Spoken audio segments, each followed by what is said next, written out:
میں لغاری صاحب سے بھی اس پر پوائنٹ آف ویو لینا چاہوں گی. سر آپ کیا کہیں گے؟ نہیں میں کہتا ہوں، میں انڈورس کرتا ہوں، میں کہتا ہوں وہ بالکل ٹھیک کہہ رہے ہیں. بعض باتوں سے مجھے اختلاف ہے.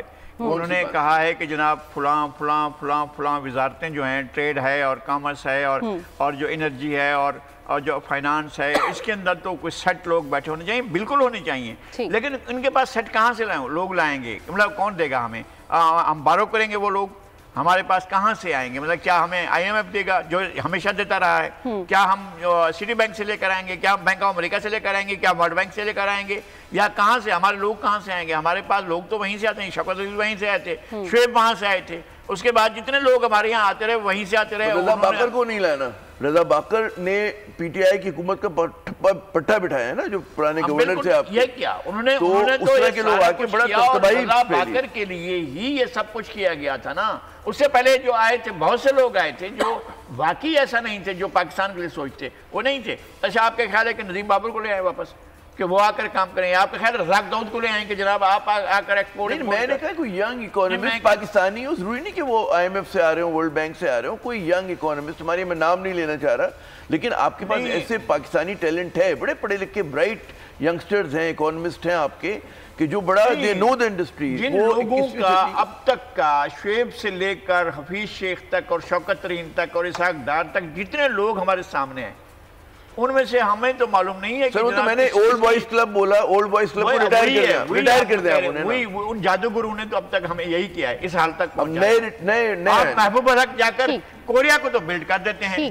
ملائیشیا کو تو جا کر وہ نیا ملائیشیا بنا دیتے ہیں، اور دنیا کو جا کر بڑی ترقی دے جاتے ہیں. وہاں پہ مہاتر بھی تھا ملیشیا میں، اور ساؤتھ کوریا میں ایک طرح کی بڑی اتھارٹیرین پرو پیپل گورنمنٹ تھی. ہمارے تو ہمارے یہاں اتھارٹیرین گورنمنٹ پرو پیپل نہیں ہوتی ہے نا. ٹھیک ہے، ہم اسی کو کنٹینیو کریں گے آگے. اتھارٹیرین گورنمنٹ کہاں سے عوام؟ چلیں انہیں بریک پر جانا. بالکل ملک کی سیاسی صورتحال پر بھی بات ہوگی. عید الاضحیٰ پر قربانی کے لیے احتیاطی تدابیر.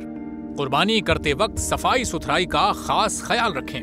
تجربہ کار شخص سے جانور ذبح کروائیں. جانور کو احتیاط کے ساتھ زمین پر گرائیں. جانور ذبح کرتے وقت اپنے آپ کو زخم لگنے سے بچائیں. قربانی کرتے وقت تمام اسلامی اصولوں کو ملحوظ خاطر رکھیں.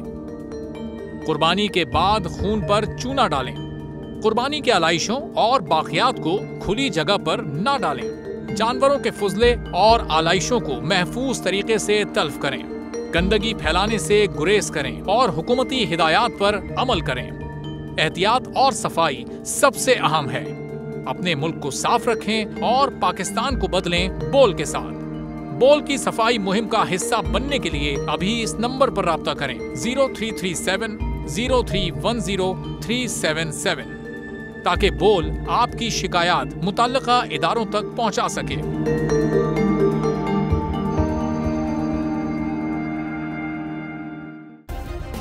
سبسکرائب کریں اور بیل دبائیں تاکہ کوئی خبر رہ نہ جائے.